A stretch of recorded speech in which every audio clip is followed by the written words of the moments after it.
تمام. وبالتالي احنا بنتكلم ان الناس عندها حق، احنا عندنا مشكله وعندنا مشكله ولازم نعترف بيها. الاسبوع عندنا الاول يا استاذ مشكله سامر، طبعا. الاسبوع الاول يا استاذ سامر من 9 ماتشات عندنا ماتشين تم تغيير نتيجتهم باخطاء تحكيميه مؤثره. تم تغيير نتيجتهم باخطاء تحكيميه مؤثره. من 9 ماتشات ماتشين، دي نسبه كبيره جدا في اسبوع. انت السنه اللي فاتت الخبير الاجنبي جالنا في الموسم كله 38 خطا تحكيمي اثر على نتيجه المباريات. تمام. السنه دي رقم مرعب، ماتشين من ضمن 9 في اسبوع واحد. ايوه. فده ومش مجرد، انت حضرتك هنا بتقول مش مجرد اخطاء تحكيميه عدت، لا دي اثرت مباشره على نتائج المباريات. واقول لك الماتشين بتروجيت وبيراميدز والزمالك والبنك الاهلي. بتروجيت وبيراميدز والزمالك والبنك الاهلي. فالاخطاء التحكيميه في الماتشين اثروا على النتيجه. فبالتالي انت بتتكلم على انت هنا بتشير الى ان بتروجيت كان له الهدف الصحيح اللي ما تمش حسابه. الهدف الثاني لبتروجيت غير النتيجه، بدل 1-1 كان هيبقى 2-1 لبتروجيت. فبالتالي بتروجيت اتظلم. بالظبط. ونفس الكلام في ماتش الاخطاء في ماتش البنك الاهلي والزمالك، نفس الكلام رايح جاي، بتتكلم على اخطاء كبيره فيما يتعلق بكل ركلات الجزاء بقى اللي اتحسبت. بالظبط. فبتتكلم ان اخطاء تحكيميه في خلال اسبوع، بتتكلم كتير لما 2 من 9. لا وكتير قوي ان الازمه والخناقات تبدا من الاسبوع الاول، ده معناه ان المشكله يعني واصله الى ذروتها. فبصراحه انا فوجئت برد فعل، يعني انا بتكلم يا جماعه بالصالح العام ولصالح التحكيم المصري. ولما اقول رايي انا بقول رايي، يعني ده رايي وجهه نظري في منظومه. انا يمكن خبرات سنين وسنين، 25 24 سنه في التحكيم، مثلت مصر في كل البطولات الدوليه والافريقيه والعربيه، فعندي خبرات بتكلم من خلالها عشان نتكلم عايزين نصلح.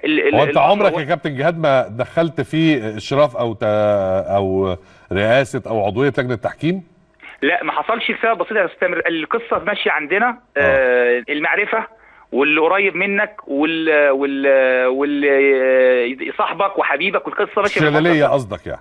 بالظبط. انا الاسبوع الاول، انا لما جيت اتكلم على تعيينات الاسبوع الاول، في تعيينات مجاملات صارخه لحكام اولاد حكام.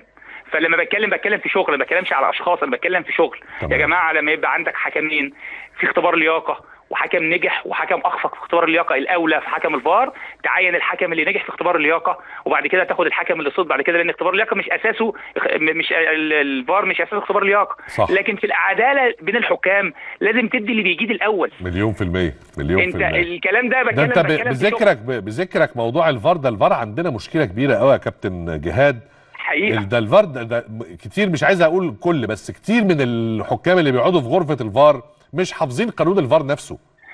التدريب يا استاذ تامر والتدريب المستمر، الفار اللي موجود في الاتحاد الدولي او الفار اللي موجود في الاتحاد الافريقي ما يختلفش عننا حاجه. لكن اللي بيحصل الفرق من هنا وهناك التدريب، والتدريب المستمر في صمت، اشتغل في صمت واتعب واشتغل، وحكامك هي اللي هتأدي على الارض وتقول احنا جاهزين، والنتيجه بتاعتنا على الارض هي كاداء تحكيم. افتحوا الحنفيه بقى وهاتوا بعض، كل واحد يجيب كلام عن التاني وكل واحد يقول اللي عنده، علشان نعرف الفضايح اللي في لجنة الحكام اللي مسيطر عليها عصام عبد الفتاح وجمال الغندور. امبارح كان ابن جمال الغندور في ماتش النادي الاهلي، وابن اخوه احمد الغندور، وهتلاقي برضو قريب عصام عبد الفتاح، هتلاقي القرايب والمعارف وكلهم في لجنة الحكام. ما هي ماشية كده، ماشية بالجماهير وماشية بالحب في لجنة الحكام. زعلوا قوي لما جهاد جريشة قال لك هجيب لجنة الحكام على المحارة. ايوه، هي المفروض اصلا تنزل وتتبني من الاول، مش ان هي المحاره، لا ده تنزل وتتبني من الاول، لان اللي بيحصل ده كله عار، كله عار، وكله في خدمه انديه معينه. لما تيجي تبص في الاسبوع الاول، بيراميدز يستحق الخساره بهدفين مش اوفسايد من بتروجيت، وبتروجيت المفروض ان هو كان يفوز على بيراميدز. الزمالك على الاقل كان يخرج تعادل مع البنك الاهلي، ركله جزاء مش ركله جزاء وحاجه وهلم مجره بقى، ده غير البلاوي اللي كانت بتحصل قبل كده. لا ويقول لك ويدعوا المظلوميه. طب ما النادي الاهلي بيقول لك هات خبير اجنبي، هات حكام اجانب، مفيش فايده، بيدعوا المظلوميه وهم اللي عايزين التحكيم المصري.